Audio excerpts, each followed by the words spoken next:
அருமை தமிழர்களே, சிவகுமாரின் அன்பான வணக்கங்கள். அண்மையில் ரயிலில் வந்துக்கிட்டே இருக்கிறப்போ நம்முடைய மெட்ரோ ரயில் தான், அதில் சில பள்ளி மாணவர்களும் வந்துக்கிட்டு இருந்தாங்க. ஒரு 2-3 மாதங்களுக்கு முன்னாலன்னு வைங்களேன். அப்போது ஒரு பையன் இன்னொரு பையன் பக்கத்தில் இருக்கான். அவனுடைய நண்பர்கள் ஒரு 4-5 பேராக வந்துக்கிட்டு இருக்கிறாங்க. அதில் ஒருத்தர் சொல்கிறான், மச்சான் இன்னைக்கு கிளாஸில் ஒரே சிரிப்புடா, நம்ம வெங்கடேஷ் இல்லை, அவனை அப்படி கலாய்ச்சிட்டண்டா, எல்லாம் சிரிச்சாங்க அப்படின்னு. என்னடா என்னடா அப்படின்னு மற்றவெல்லாம் ஆர்வத்தோடு கேட்குறான். அதுக்கு அவன் சொன்னான், இல்லை நம்ம +2 இல்லையா, அதனால் இன்னும் 2-3 மாதத்தில் பப்ளிக் எக்ஸாம், அப்புறம் அவங்களும் காலேஜுக்கு போகிறதுக்காக நம்ம சார் கேட்டார்ரா, ஒவ்வொருத்தரையாக கேட்டுக்கிட்டு வந்தார், நீ அடுத்தாப்பில் என்ன படிக்க போகிற அப்படின்னு. அப்போ நம்ம வெங்கடேஷ்கிட்டக்க நீ என்ன படிக்க போகிறேன்னு கேட்டார்ரா. அவன் ஒன்று தெரில சார், மேலே என்ன படிக்க போகிறேன்னு தெரில சார் அப்படின்னா. நான் ஒன்றே, சார் அவன் இந்த வருஷமே என்ன படிக்கிறான்னு அவனுக்கு தெரியாது சார் அப்படின்னு. வாத்தியாரே சிரிச்சார், எல்லாம் சிரிச்சிட்டாங்கடா அப்படின்னாங்க. இது கேட்கறதுக்கு பள்ளி பிள்ளைகளினுடைய ஒரு விளையாட்டு, கலாய்க்கிறதுன்னு சொல்லுவாங்களே, அந்த மாதிரி தமாஷா இதை விட்டுட்டு போகலாம். ஆனால் அந்த வெங்கடேஷுங்கிற அந்த மாணவனுடைய கோணத்தில் இருந்து இந்த விஷயத்தை நாம் கொஞ்சம் பார்க்கணும். இது பள்ளி பிள்ளைகள், கல்லூரி மாணவர்கள் அடுத்தவர்களை கேலி செய்து அப்போ 4 பேர் சிரிக்கிறப்போ நாமும் சிரிப்பவர்களில் ஒருவராக இருந்தால் அது சாதாரணம். ஆனால் அந்த சிரிக்கப்படுகிறவர்களாக நாம் இருந்து விட்டால் எல்லோரும் அதை சாதாரணமாக எடுத்துக்கொள்ள மாட்டார்கள். நகையுள்ளும் இன்னாது இகழ்ச்சி அப்படின்னு 2000 வருஷத்துக்கு முன்னாலேயே வள்ளுவர் சொல்றாரு. அப்ப என்ன அர்த்தம்? 2000 வருஷத்துக்கு முன்னாடியே கூட இது மாதிரி 4 பேர் பார்த்து சிரிக்கிற மாதிரி அதாவது சொல்றது, மற்றவங்களை கிண்டல் பண்றது, தமாஷ் பண்றது அப்படின்னு ஒரு அணுகுமுறை தமிழ்நாட்டில் இருந்திருக்கு, மனிதர்கள் மத்தியில் இருந்திருக்கு. ஆனா இதை எல்லாருமே சாதாரணமாக எடுத்துக்கொள்வார்களா? ஏன்னா அதுவும் குறிப்பா பெண்கள்லாம் தன்னை பார்த்து மற்றவங்க சிரிச்சிட்டாங்க அப்படின்னா ரொம்ப சீரியஸா எடுத்துக்குவாங்க. என்னை பார்த்து இப்படி சொல்லிட்டா பாரு அப்படின்னு மனசுக்குள்ளேயே இதுக்காக கர்வம் கட்டிக்கிறவங்க ரொம்ப சென்சிட்டிவ் டைப் அப்படிம்பாங்க. அது சரிதானா அப்படின்னு பார்த்தா சரி இல்லை தான். நண்பன் தானே, ஃப்ரெண்ட்ஸு தானே, சொந்தக்காரங்க தானே, சொன்னா சொல்லட்டுமே, இதில் என்ன கேலி, பதிலுக்கு நீயும் சொல்லிட்டு போ, அது அதோட முடிஞ்சு போயிடும்.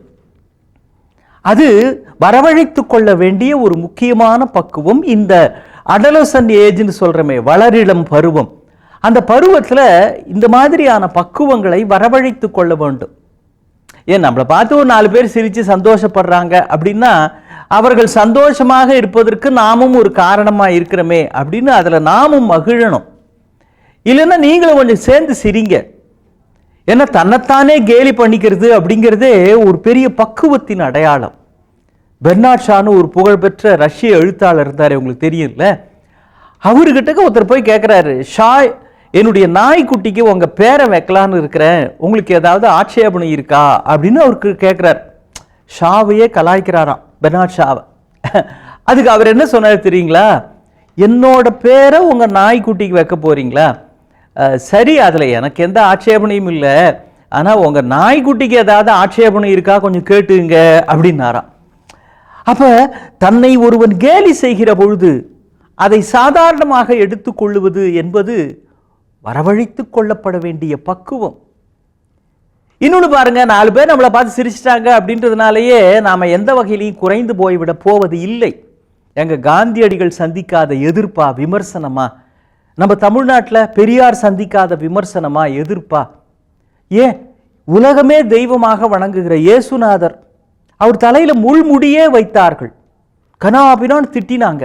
இல்லை கேலியா சிரிச்சதுக்கே வருத்தப்படுறமே, அப்போ இதுக்கெல்லாம் என்னன்னு சொல்றது? மற்றவர்கள் குறைவாக நம்மை பேசிவிட்டார்கள் என்கிற காரணத்தினாலேயே நாம் குறைந்து போவது இல்லை. ஆப்ரஹாம் லிங்கன், அமெரிக்க ஜனாதிபதி, சின்ன வயசுல ரொம்ப கடுமையான வறுமையில் இருந்தார். அவங்களுடைய குடும்பம் வறுமையான சூழல் தான். அப்ப கூட அவருக்கு படித்து தெரிந்து கொள்ள வேண்டும், கற்பதிலே ஆர்வம் அதிகம். ஒருத்தர்கிட்ட புத்தகம் வாங்கிட்டு அந்த புத்தகத்தை படிச்சுட்டு திருப்ப தரேன் அப்படின்னு அதை வாங்கிட்டு வராருங்க. அதை திருப்ப கொடுக்க போறப்போ இந்த 3 நாள் இவர்கிட்ட அந்த புக்கு இருந்திருக்குது. இவருடைய வீடு ஒரு சாதாரண எளிய குடிசை வீடுன்னு சொல்கிறோமே, அந்த மாதிரி தான். அது மேலே படிச்சுட்டு அப்படி சொருகி வச்சிருக்கிறாரு. இரவு பெய்த மழையில் அந்த புத்தகம் அப்படியே நனைஞ்சே போச்சு.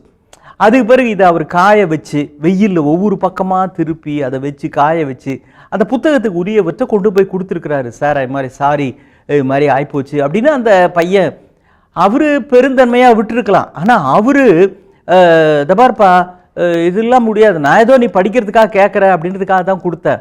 ஆனால் நீ என்ன பண்ணு, ஒரு 3 நாளைக்கு என்னுடைய பண்ணையில் இந்த உழற வேலை இருக்கு பாரு, உழுது கொடுத்துட்டு அப்புறமா போப்பா அப்படின்ட்டு இருக்கிறார். இவர் கொஞ்சம் கூட மனம் சிணுங்காமல் சலிக்காமல் அந்த வேலையை அவருக்கு செய்து கொடுத்து விட்டு திரும்பினார். இவர் நினைச்சா என்னையா நீலாம் ஒரு பெரிய மனுஷனா, ஒரு புத்தகம் கேட்டால் அது இப்படி ஆகிப்போச்சுன்றதுக்காக என்னை இது மாதிரி கொடுமையாக நடத்துகிறிய நியாயமா, என்னை வயலில் உழ சொல்கிறிய நியாயமா அப்படிலாம் கேட்டிருக்கலாம். இல்லை, தான் எந்த வகையிலும் அதனால் அவமானப்படுத்தப்படவில்லை என்பதை மிகச் சரியான கோணத்திலே அதை ஏற்றுக்கொண்டார். நம்மள ஒருத்தன் கேலியா நடத்திட்டதுனாலேயே அல்லது கேலியா பேசிட்டதுனாலேயே நம்முடைய மரியாதையும் நம்முடைய மானமும் எந்த வகையிலும் குறைந்து போக போவது இல்லை. சொல்லப்போனால் நம்முடைய கேலியாக பேசுகிறவர்கள், ஒரு அழகான அரேபிய பழமொழி ஒன்று உண்டு.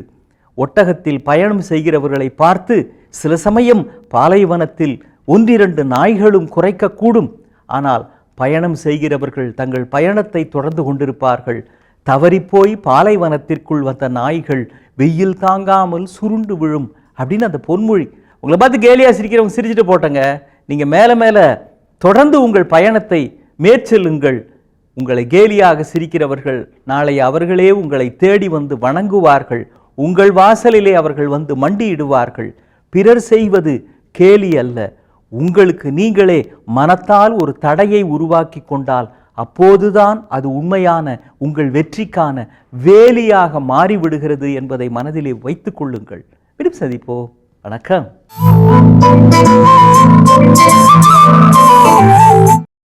இன்னும் பல வீடியோக்களை காண சன் லைஃப் சேனலை சப்ஸ்கிரைப் பண்ணுங்க.